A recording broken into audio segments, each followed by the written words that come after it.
Hello दोस्तों, नमस्कार। स्वागत है आपका एक बार फिर से आज की इस वीडियो में दोस्तों। तो आज की इस वीडियो में हम बात करेंगे साइंस का जो टॉपिक है दोस्तों, फिजिक्स में हीट, ऊष्मा जिसको हम बोलते हैं।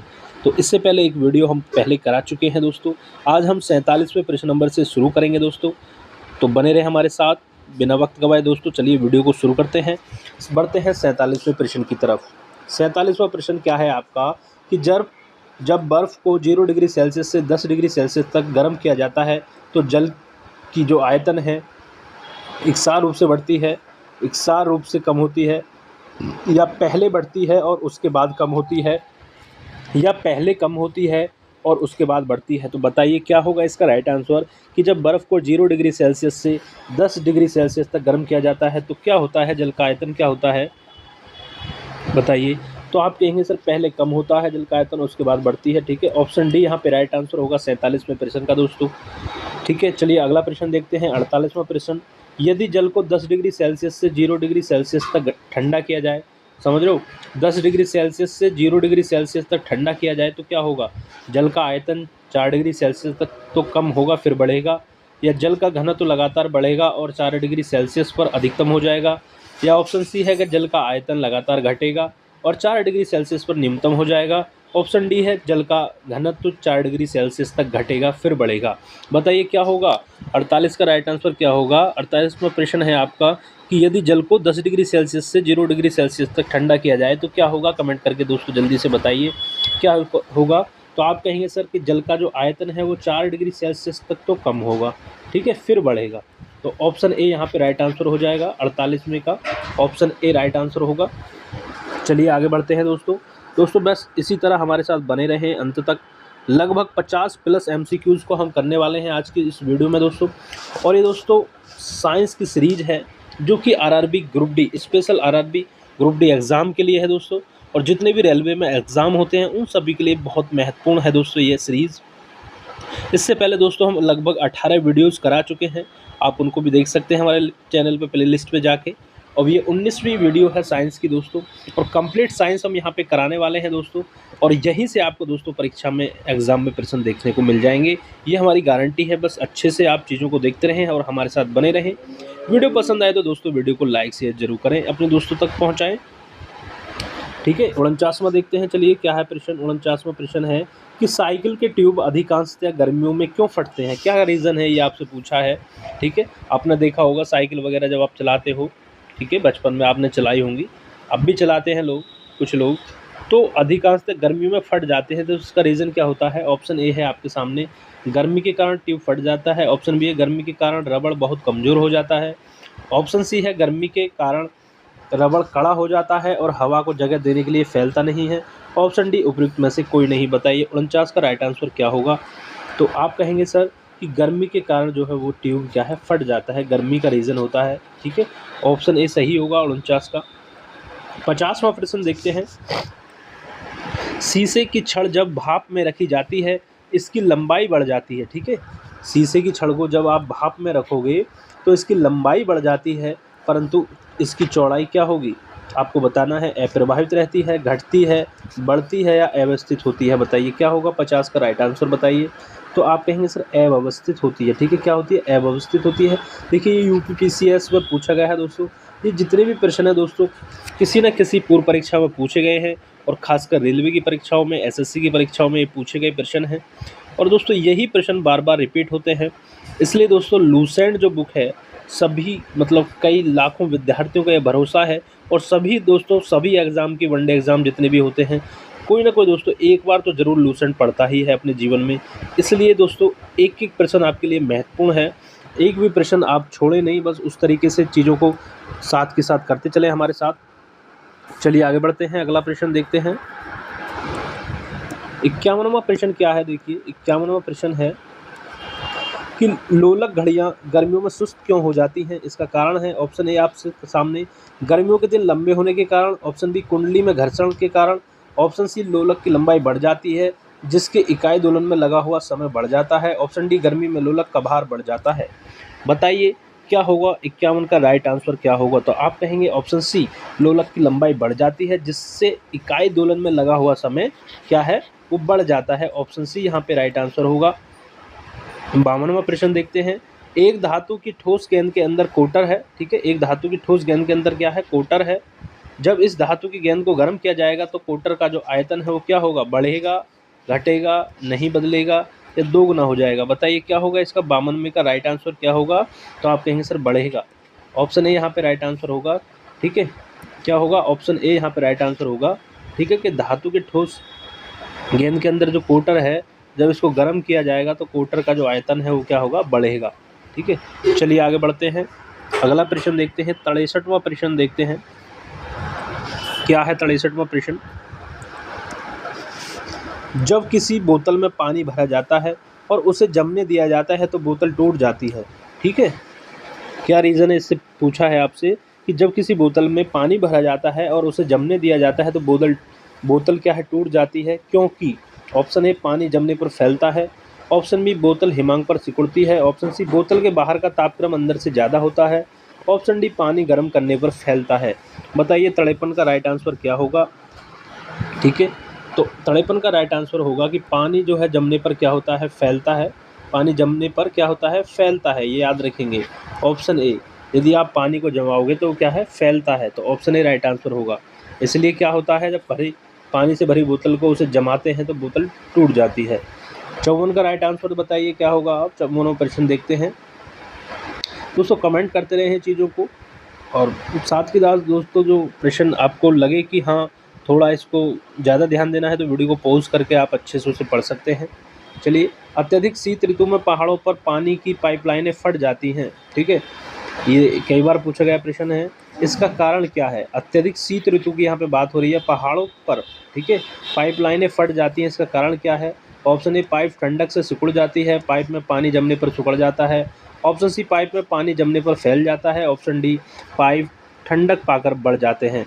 बताइए 54 का राइट आंसर क्या होगा। तो आप कहेंगे सर पाइप में पानी जमने पर क्या होता है, फैल जाता है, ठीक है। ऊपर आधारित दोस्तों यदि आपका कंसेप्ट क्लियर है दोस्तों तो ये भी आंसर हो जाए, ये भी हो जाएगा, क्योंकि ये 53वें प्रश्न पर ही आधारित प्रश्न है, ठीक है। कंसेप्ट क्या है कि पानी जमने पर फैल जाता है, यही तो कारण है पाइपलाइनों का फटना या बोतल का टूटना, ठीक है।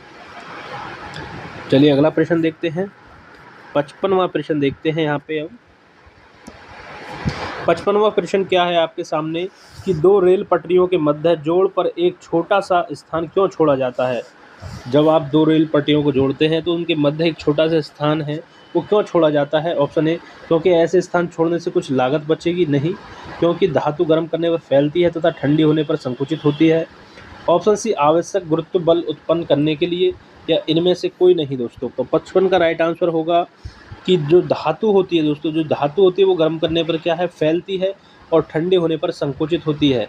ये आप कंसेप्ट याद रखेंगे, यहाँ पे ऑप्शन बी राइट आंसर होगा। 56वां प्रश्न देखते हैं, किसी झील की सतह का पानी बस जमने ही वाला है, झील के अधस्थल में जल का क्या तापमान होगा। 0 degree Celsius, 1 degree Celsius, 2 degree Celsius या 4 डिग्री सेल्सियस। देखिए इंपॉर्टेंट प्रश्न है दोस्तों, कई बार परीक्षा में पूछा गया है, कई बार पूछा गया है। देखिए ग्रुप डी में भी आया हुआ है, तो 4 डिग्री सेल्सियस होता है, इसका राइट आंसर होगा ऑप्शन डी दोस्तों। इसी तरीके के प्रश्न एग्जाम में बनेंगे साइंस से, तो अच्छे से चीज़ों को करते रहें हमारे साथ दोस्तों। चैनल पर नए हैं तो प्लीज़ चैनल को जरूर सब्सक्राइब कर लें दोस्तों, क्योंकि हम आपके लिए डेली 1 से 2 वीडियोज़ आपके लिए लाते रहते हैं। सभी क्लासेस हम यहाँ पे करा रहे हैं आपको, चाहे मैथ हो, रीजनिंग हो, जीके जीएस हो या साइंस हो दोस्तों। बहुत जल्द आप करंट अफेयर की क्लासेस आपको देखने को भी मिलेंगी, तो हमारे साथ जुड़ जाएँ दोस्तों। एकदम बेहतरीन क्लास दोस्तों, बहुत कम समय में दोस्तों अधिक चीज़ें कराने के लिए हम जाने जाते हैं, तो बस चैनल के साथ जुड़ जाइए। आप यहाँ से अपना रिवीजन भी कर सकते हैं। चलिए 57वां प्रश्न देखते हैं। 57वां प्रश्न क्या है कि शीतकाल में जब ठंड से जल जम जाता है तब मछलियाँ और अन्य जलीय जीव जीवित रह सकते हैं, क्योंकि जल का केवल ऊपरी परत ही जमता है, ठीक है, या फिर अन्य गर्म स्थानों पर चले जाते हैं, या सुरक्षित जीवित रह सकते हैं क्योंकि उनमें ठंड बर्दाश्त करने की अंतर्निर्मित प्रणाली होती है, या मर जाते हैं। तो बताइए क्या होगा 57 का राइट आंसर कि शीतकाल में जब ठंड से जल जम जाता है तो मछली और अन्य जलीय जीव क्या होते हैं। आप कहेंगे सर क्या होते हैं, जीवित रह सकते हैं, क्योंकि जल का केवल ऊपरी परत जमता है, नीचे जो तापमान हो 4 डिग्री सेल्सियस होता है, ठीक है, जो परत होती है उसी में जो पाए जाते हैं जलीय जीव। ऊपर वाले प्रश्न पर ये आधारित है, ठीक है। 58वां प्रश्न देखेंगे, ऊष्मा के संचरण ट्रांसमिशन ऑफ हीट की विधि क्या है? चालन, विकिरण, संवहन या उपयुक्त सभी। बताइए जो ऊष्मा है वो किस तरीके से संचरण करती है, क्या विधि है? 58 का राइट आंसर बताइए उपयुक्त सभी। चालन करती है, विकिरण करती है, संवहन करती है, ठीक है, कंडक्शन, रेडिएशन, कन्वेंशन, ठीक है, तो उपयुक्त सभी तीनों राइट आंसर होंगे। अगला प्रश्न देखते हैं दोस्तों, 59वां प्रश्न क्या है आपके सामने कि ऊष्मा के संचरण की किस विधि में पदार्थ के अणु एक स्थान से दूसरे स्थान तक स्वयं नहीं जाते, ठीक है, क्या है इसका राइट आंसर? चालन, संवहन, विकिरण या तीनों। बताइए 59 का राइट आंसर क्या होगा? तो आप कहेंगे सर ऑप्शन ए चालन होगा। 60वां प्रश्न देखते हैं, द्रवों तथा गैसों में ऊष्मा का स्थानांतरण निम्नलिखित में से किस विधि द्वारा होता है? द्रवों और गैसों की यहाँ पे बात हो रही है। द्रवों और गैसों में ऊष्मा का स्थानांतरण किस विधि द्वारा होता है? चालन विधि द्वारा, संवहन विधि द्वारा, विकिरण द्वारा या इनमें से सभी। बताइए 60 का राइट आंसर क्या होगा? तो आप कहेंगे सर संवहन द्वारा होता है। याद रखेंगे द्रवों तथा गैसों में जो ऊष्मा का स्थानांतरण है, ट्रांसमिशन ऑफ हीट, वो संवहन द्वारा होता है, ठीक है, ये बहुत इंपॉर्टेंट है, याद रखेंगे। 61वां प्रश्न है, विद्युत केतली में पानी गर्म होता है चालन के कारण, संवहन के कारण, विकिरण के कारण या इनमें से सभी। 61 का राइट आंसर बताइए।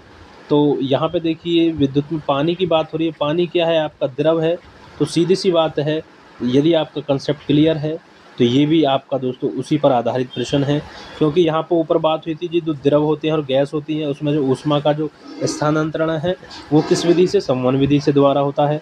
तो यहाँ पे वही प्रश्न पूछ लिया कि विद्युत केतली में जो पानी होता है, तो पानी क्या है आपका? द्रव है, तो द्रव जो गर्म होगा वो संवहन के कारण से होगा, तो ऑप्शन बी यहाँ पे राइट आंसर होगा। इस तरीके से दोस्तों कंसेप्ट यदि आपका क्लियर है तो आप आसानी से चीज़ों को कर जाएंगे। चलिए अगला प्रश्न देखते हैं, 62वां प्रश्न देखेंगे। अब यहाँ पे 62वां प्रश्न दोस्तों क्या है,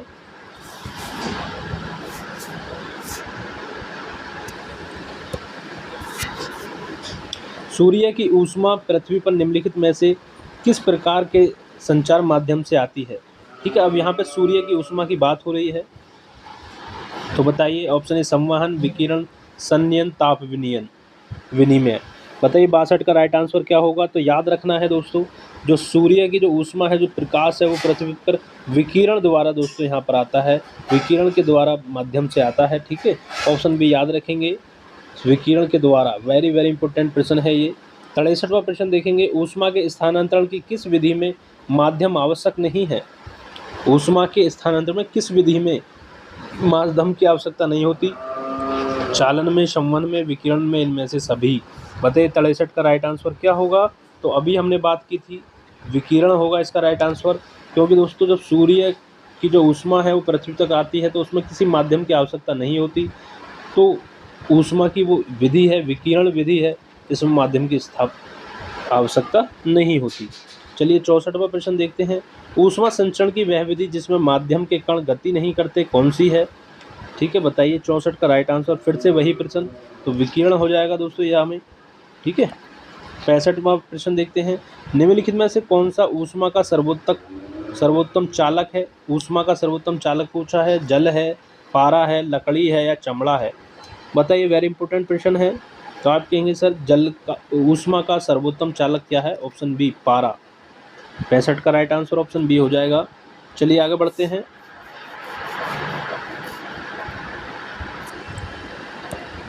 66वां प्रश्न देखते हैं। 66वां प्रश्न कि चांदी की ऊष्मीय चालकता तांबे की ऊष्मीय चालकता की अपेक्षा कम होती है, अधिक होती है, बराबर होती है या इनमें से कोई नहीं?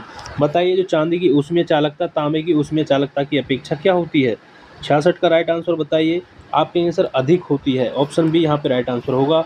67वां प्रश्न देखते हैं, बोलोमीटर मापन की एक युक्ति है दाब के, पौधों में वृद्धि के, ऊष्मीय विकिरण के या वायु की गति के? तो बोलोमीटर मापन की एक युक्ति है, बताइए इसका राइट आंसर 67 का, तो ऊष्मीय विकिरण, ऑप्शन सी यहाँ पे राइट आंसर होगा, ऊष्मीय विकिरण। चलिए आगे बढ़ते हैं, 68वां प्रश्न देखते हैं। अब 68वां प्रश्न नंबर क्या है कि ठंड के दिनों में लोहे के गुटके और लकड़ी के गुटके को प्रातःकाल में छुएं तो लोहे का गुटका ठंडा लगता है, क्या कारण है इसका? मतलब ठंड के दिनों में लोहे के गुटके और लकड़ी के गुटके को प्रातः काल में छुएं तो लोहे का गुटका ज़्यादा ठंडा लगता है। इसका कारण क्या है? ऑप्शन ए है कि लोहे के गुटके का ताप लकड़ी के गुटके के ताप से कम होता है। ऑप्शन बी है लकड़ी की तुलना में लोहा ऊष्मा का अच्छा चालक है। ऑप्शन सी है लकड़ी की तुलना में लोहा ऊष्मा का खराब चालक है। ऑप्शन डी है लोहे का गुटका लकड़ी से भारी होता है। बताइए क्या कारण होगा लोहे का गुटका ज़्यादा ठंडा लगता है? ठीक है, बताइए क्या होगा राइट आंसर। 68 का राइट आंसर बताइए जल्दी से कमेंट करके दोस्तों क्या होगा। तो आप कहेंगे सर कि लकड़ी की तुलना में लोहा जो है वो ऊष्मा का अच्छा क्या होता है? चालक होता है, इसलिए ठंडा प्रतीत होता है। ठीक है, ऑप्शन बी। अब 69 प्रश्न देखते हैं। 69वां प्रश्न, कड़े जाड़े में झील की सतह हिमशीतित हो जाती है किंतु उसके तल में जल दुरावस्था में बना रहता है, यह किस कारण से होता है? ऑप्शन ए बर्फ ऊष्मा की कुचालक है। ऑप्शन बी झील की सतह और वायु का तापमान एक जैसा होने के कारण ऊष्मा की कोई हानि नहीं होती। ऑप्शन सी जल की सघनता 4 डिग्री सेल्सियस पर अधिकतम होती है। या ऑप्शन डी इन संदर्भ में उपयुक्त कथनों में से कोई सही नहीं है। बताइए 69 का राइट आंसर क्या होगा। आप कहेंगे सर जल की जो सघनता है वो 4 डिग्री सेल्सियस पर अधिकतम होती है, यही कारण है दोस्तों। इस पे दोस्तों इस कंसेप्ट पे कई प्रश्न बनते हैं कि आप देख लेंगे ऊपर बर्फ़ जम जाता है तो मछलियाँ कैसे जीवित रहती हैं, क्योंकि नीचे जो है 4 डिग्री सेल्सियस पर क्या होता है वो पानी नहीं जमता है। ठीक है, द्रवस्था में बना रहता है। तो ऑप्शन सी यहाँ पर राइट आंसर होगा। चलिए आगे बढ़ते हैं। 70वां प्रश्न देखेंगे यहाँ पे। अब 70वां प्रश्न है कि एक टेबल पंखे को बंद कमरे में चलाने पर कमरे की हवा गर्म होगी, ठंडी होगी, कोई प्रभाव नहीं पड़ेगा, उपरोक्त में से कोई नहीं। बताइए एक टेबल पंखे को बंद कमरे में चलाने पर जो कमरे की हवा है वो क्या होगी? तो आप कहेंगे गर्म होगी। ठीक है, ऑप्शन ए यहाँ पे राइट आंसर होगा। 71वां प्रश्न देखते हैं। कमरे में रखे हुए रेफ्रिजरेटर के दरवाजे खुले छोड़ दिए जाएं तो क्या कमरा रेफ्रिजरेटर के भीतर के ताप तक ठंडा हो जाएगा? कमरा रेफ्रिजरेटर के अंदर से भी अधिक ताप तक ठंडा हो जाएगा? कमरा धीरे धीरे गर्म हो जाएगा? कमरे में वायु का ताप अपरिवर्तित रहेगा? बताइए 71 का राइट आंसर। तो यदि कमरे में रखे हुए रेफ्रिजरेटर के दरवाजे खुले छोड़ दिए जाएं तो क्या होगा? आप कहेंगे सर कमरे धीरे धीरे क्या हो जाएगा? गर्म हो जाएगा। ठीक है, याद रखना है इस चीज़ को, कमरा धीरे धीरे गर्म हो जाएगा। ये मत सोचना कि कमरा भी ठंडा हो जाएगा यदि आप फ्रिज के दरवाजे को खुला छोड़ दो। ठीक है, तो क्या होगा? कमरा धीरे धीरे गर्म हो जाएगा। इस बात को विशेष ध्यान रखना है। 72वां प्रश्न देखते हैं कि यदि किसी धातु को खाना पकाने के लिए बर्तन बनाने में प्रयुक्त किया जाता है, यदि किसी धातु को खाना पकाने के बर्तन बनाने में प्रयुक्त किया जाता है तो ताप चालकता कम होनी चाहिए, अधिक होनी चाहिए, विद्युत चालकता कम होनी चाहिए, घनत्व अधिक होना चाहिए? बताइए क्या है? चारों में से विकल्प में से कौन सा विकल्प सही होगा? तो आप कहेंगे सर कम होनी चाहिए। ठीक है, जो ताप चालकता है वो कम होनी चाहिए यदि किसी धातु को आप खाना पकाने वाले बर्तन में प्रयुक्त करना चाहते हैं। ठीक है, कोई बर्तन बनाना चाहते हैं खाना बनाने के लिए तो उसकी जो ताप चालकता है वो क्या होनी चाहिए? कम होनी चाहिए। ठीक है, आगे बढ़ते हैं। चलिए 73वां प्रश्न देखेंगे। अब यहाँ पे 73वां प्रश्न क्या है कि निम्नलिखित में से कौन सा ऊष्मा का सबसे अच्छा सुचालक है? ऊष्मा का सबसे अच्छा सुचालक पूछा है। 4 विकल्प दिए हैं, ठंडा पानी, समुद्र का पानी, गर्म पानी, आश्रित पानी। बताइए 73 का राइट आंसर क्या होगा। आप कहेंगे सर समुद्र का पानी, क्योंकि खारा होता है। तो पानी जितना खारा होगा ऊष्मा का सबसे अच्छा चालक होता है, सुचालक होता है। ठीक है, ऑप्शन सी यहाँ पे राइट आंसर होगा। 74वां प्रश्न देखते हैं। आणविक संगठन के द्वारा ऊष्मा का संप्रेषण क्या कहलाता है? चालन, संवहन, विकिरण या प्रकीर्णन? बताइए जो आणविक संगठन के द्वारा ऊष्मा का संप्रेषण क्या कहलाता है? तो आप कहेंगे संवहन कहलाता है। ठीक है, ऑप्शन बी यहाँ पे राइट आंसर होगा। 75वां प्रश्न देखते हैं। निम्नलिखित द्रवों में से कौन सा ऊष्मा का बहुत अच्छा चालक है? पानी है, पारा है, ईथर है या बेंजीन है? बताइए निम्नलिखित द्रव्यों में से ऊष्मा का बहुत अच्छा चालक कौन सा है? 75 का राइट आंसर बताइए क्या होगा। आप कहेंगे सर पारा। पहले भी ये ऊपर प्रश्न करा चुके हैं हम, पारा इंपॉर्टेंट है। 76वां देखते हैं। सूर्य विकिरण का कौन सा भाग सोलर कुकर को गर्म कर देता है? ठीक है, सूर्य विकिरण का कौन सा भाग सोलर कुकर को गर्म कर देता है? पराबैंगनी किरण, अवरक्त किरण, कॉस्मिक किरण या प्रकाशीय किरण? बताइए क्या होगा इसका? 76 का राइट आंसर क्या होगा? अवरक्त किरण को क्या है? अवरक्त किरण सूर्य विकिरण का जो अवरक्त किरण वाला भाग है वो सोलर कुकर को क्या कर देता है, गर्म कर देता है। याद रखेंगे, अवरक्त किरण वाला भाग, अवरक्त किरण वाला। दोस्तों वीडियो थोड़ी सी लंबी होगी लेकिन कोई बात नहीं है, इतना तो दोस्तों पढ़ना ही पड़ेगा। दोस्तों वीडियो पसंद आ रही हो तो वीडियो को लाइक से जरूर करते रहें अपने दोस्तों तक। चलिए अगला देखते हैं, 77वां प्रश्न देखते हैं कि शीतकाल में कपड़े हमें गर्म रखते हैं।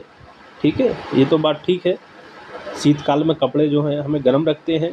क्यों रखते हैं ये पूछा है आपसे।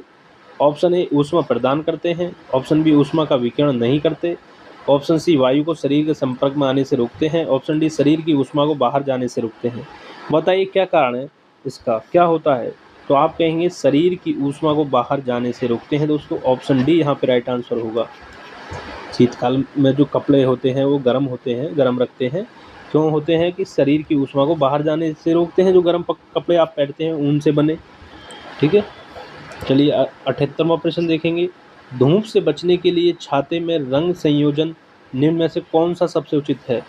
ऑप्शन ए ऊपर काला नीचे सफ़ेद, ऊपर सफ़ेद नीचे काला, ऊपर व नीचे दोनों काला, या ऊपर नीचे दोनों सफ़ेद। बताइए 78 का राइट आंसर क्या होगा। तो आप कहेंगे सर ऑप्शन बी यहाँ पे राइट आंसर होगा। ठीक है, कि धूप से बचने के लिए छाते में जो रंग का संयोजन है ऊपर सफ़ेद होना चाहिए और नीचे काला होना चाहिए। दोस्तों लेकिन होता क्या है, आपने जो नॉर्मली छाता देखे होंगे, छाता वगैरह, हमारे यहाँ तो जो नॉर्मली छाता होता है दोस्तों, ऊपर से क्या होता है, काला होता है और नीचे से थोड़ा वाइट और डार्क की शेड होती है उसमें। यहाँ पे उल्टा ही होता है दोस्तों। लेकिन कायदे में यदि आपसे धूप से बचना है तो छाता आप जब भी लो आप मार्केट से, तो ऊपर देखना वो सफ़ेद होना चाहिए, ऊपर से सफ़ेद होना चाहिए और नीचे से क्या होना चाहिए, काला होना चाहिए। ठीक है, 79वां प्रश्न देखते हैं, 79 प्रश्न नंबर, कि अफ्रीका के काली त्वचा वाले व्यक्ति ब्रिटेन के सफ़ेद त्वचा वाले व्यक्तियों की तुलना में अधिक गर्मी महसूस करते हैं, कम गर्मी महसूस करते हैं, समान गर्मी महसूस करते हैं, गर्मी महसूस नहीं करते। बताइए क्या होगा राइट आंसर। आप कहेंगे अधिक गर्मी महसूस करते हैं। ठीक है, अफ्रीका के काली त्वचा वाले व्यक्ति ब्रिटेन की सफ़ेद त्वचा वाले व्यक्तियों की तुलना में अधिक गर्मी महसूस करते हैं। ऑप्शन ए यहाँ पे राइट आंसर होगा।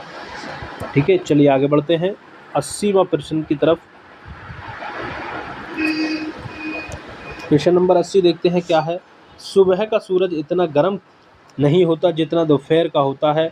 क्यों होता है। सूरज की किरणें सुबह के समय धीरे चलती हैं, सुबह के समय सूरज ठंडा होता है, सुबह के समय पृथ्वी सूरज से अधिक दूर होती है। ऑप्शन डी सुबह के समय सूरज की किरणों को अंतरिक्ष में अधिक दूरी तय करनी पड़ती है। बताइए 80 का राइट आंसर क्या होगा। तो ऑप्शन डी यहाँ पे राइट आंसर होगा कि सुबह के समय सूरज की किरणों की जो है वो अंतरिक्ष में अधिक दूरी तय करनी पड़ती है। ठीक है, और दोपहर के टाइम बिल्कुल सूरज ऊपर आ जाता है तो कम दूरी तय करनी पड़ेगी किरणों को। 81वां प्रश्न, काले वस्त्रों के मुकाबले श्वेत वस्त्र शीतल क्यों होते हैं। ऑप्शन ए अपने पास पहुंचने वाले सभी प्रकाश को अवशोषित कर लेते हैं, उनके पास जो भी प्रकाश पहुंचता है उसे वे परावर्तित करते हैं।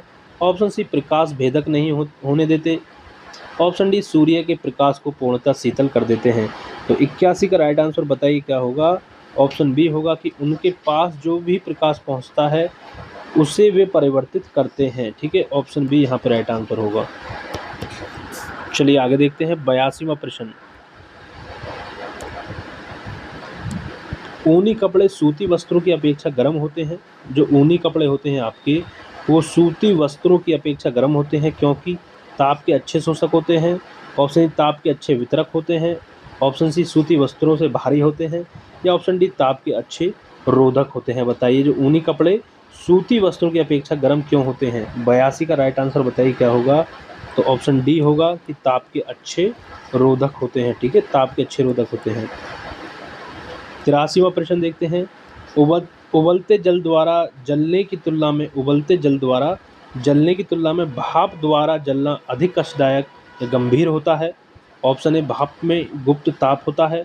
ऑप्शन बी भाप एक प्रकार से गैस है तथा यह काय को शीघ्रतापूर्वक निगमन करती है। ऑप्शन सी शरीर के काय में उपस्थित छिद्रों द्वारा भाप आसानी से प्रवेश कर जाती है।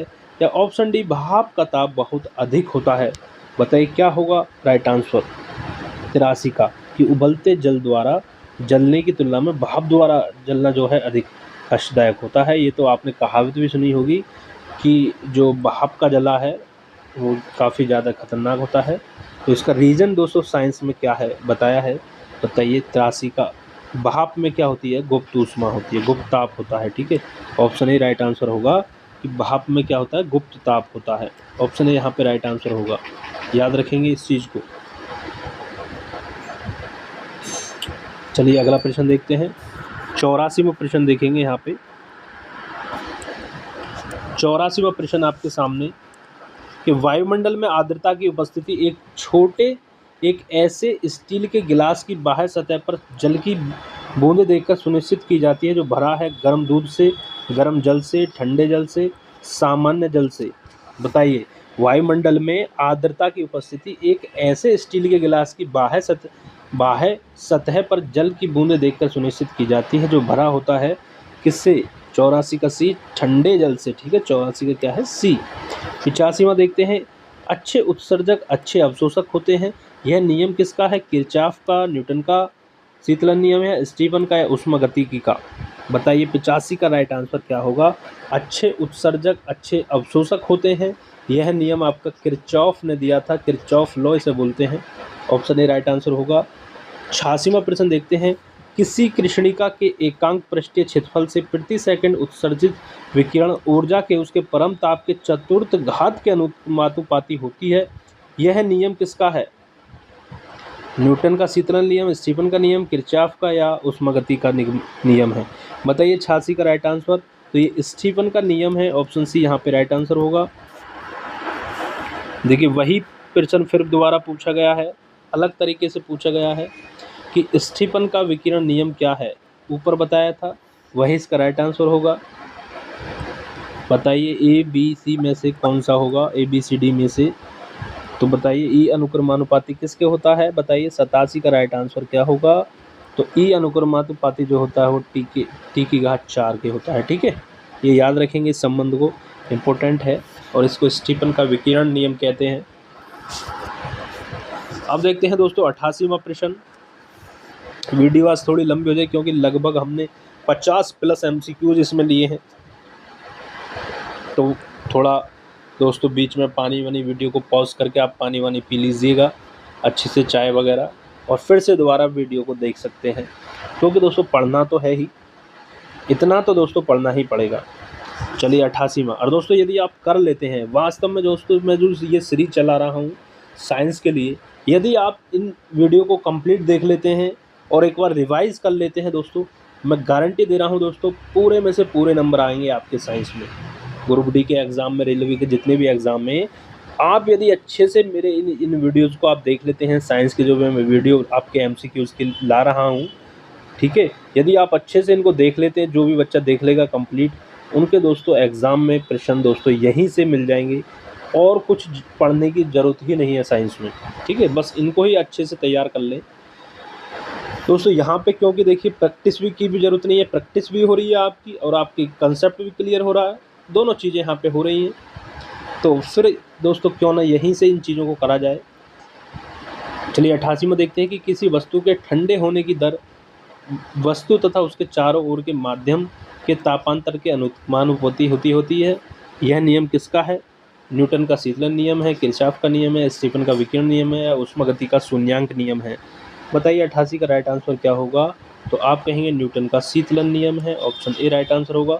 89वां प्रश्न देखते हैं कि न्यूटन का शीतलन नियम लागू तभी होता है जब ताप में अंतर बहुत ज़्यादा न हो, ताप में अंतर बहुत ज़्यादा हो, ताप के अंतर पर निर्भर नहीं करता, या इनमें से कोई नहीं। बताइए क्या होगा। तो आप कहेंगे न्यूटन का शीतलन नियम तभी लागू होता है जब ताप में अंतर बहुत ज़्यादा न हो, ऑप्शन ए यहाँ पे राइट आंसर होगा। चलिए आगे बढ़ते हैं।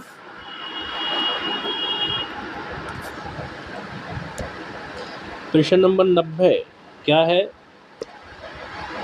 गर्म जल 90 डिग्री सेल्सियस से 80 डिग्री सेल्सियस तक ठंडा होने में 10 मिनट लेता है, तो 80 डिग्री सेल्सियस से 70 डिग्री सेल्सियस ठंडा होने में कितना समय लेगा, 10 मिनट, 10 मिनट से अधिक, 10 मिनट से कम, या निश्चित नहीं है। बताइए 90 का राइट आंसर क्या होगा। तो 10 मिनट से अधिक समय लेगा, ठीक है, याद रखेंगे। 10 मिनट से अधिक समय लेगा। ऑप्शन सी राइट आंसर होगा। 91 देखते हैं, थर्मस फ्लास्क के आविष्कारक कौन थे? डिवार थे, स्टीफन थे, किरचॉफ थे या न्यूटन थे? जो थर्मस फ्लास्क है, देखा होगा आपने, पानी का जो होता है, पानी वगैरह का, चाय वगैरह जिसमें रख देते हैं, जैसी चीज़ उसमें रखोगे जो दोस्तों ऐसी ही रहती है। यदि ठंडा पानी रखा तो ठंडा ही रहता है बहुत टाइम तक, और गर्म रखा तो गर्म ही रहेगा। तो इसके जो आविष्कार थे थर्मस फ्लास्क के, वो कौन थे? 91 का बताइए राइट आंसर क्या होगा?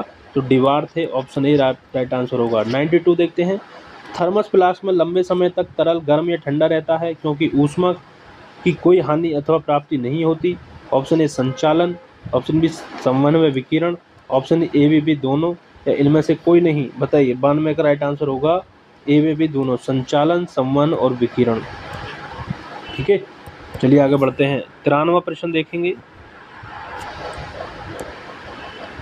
थर्मस फ्लास्क की आंतरिक दीवारें चमकीली होती हैं। ऑप्शन ए है संवहन द्वारा होने वाली ऊष्मा हानि को रोकने के लिए, और ऑप्शन बी है विकिरण द्वारा होने वाली ऊष्मा हानि को रोकने के लिए, ऑप्शन सी चालन द्वारा होने वाली ऊष्मा हानि को रोकने के लिए। इनमें से कोई नहीं। तो थर्मस फ्लास्क की आंतरिक दीवारें चमकीली क्यों होती हैं? बताइए। 93 का दोस्तों राइट आंसर क्या होगा? कि विकिरण द्वारा होने वाली ऊष्मा हानि को रोकने के लिए। ऑप्शन बी यहाँ पे राइट आंसर होगा। 94वां प्रश्न देखते हैं, थर्मस फ्लास्क तरल पदार्थों को लंबे समय तक गर्म रखता है, क्या कारण है? उसमें गैस भरी रहती है जो ऊष्मा उत्सर्जित करती है, उसमें आंतरिक तापन होता है, चमकदार आंतरिक दीवार तथा बाह्य आवरण की दोहरी दीवारें ऊष्मा को निकलने से या प्रविष्ट होने से रोकती हैं। उपयुक्त में से कोई नहीं। 94 का बताइए क्या होगा? अभी पढ़ा था ऊपर कि चमकदार आंतरिक दीवार होती हैं और बाह्य आवरण की दोहरी दीवारें ऊष्मा को निकलने से या प्रविष्ट होने से रोकती हैं। ऑप्शन सी राइट आंसर होगा यहाँ पे। चलिए आगे बढ़ते हैं। 95वां प्रश्न देखेंगे अब। 95वां प्रश्न क्या है कि किस विधि से ऊष्मा स्थानांतरण को न्यूनतम करने के लिए थर्मस फ्लास्क की दीवारों पर कलई की जाती है? चालन, संवहन, विकिरण या इनमें से कोई नहीं? किस विधि से? तो 95 का राइट आंसर बताइए क्या होगा?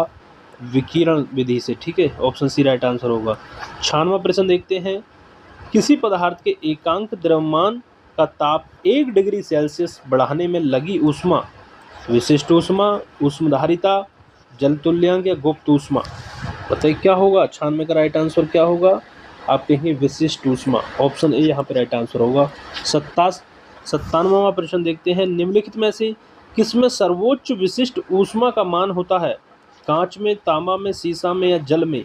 बताइए। 97 का राइट आंसर होगा दोस्तों ऑप्शन डी, जल में। निम्नलिखित में से किसमें सर्वोच्च विशिष्ट ऊष्मा का मान होता है? आप कहेंगे जल में। ऑप्शन डी यहाँ पर राइट आंसर होगा। चलिए आगे बढ़ते हैं।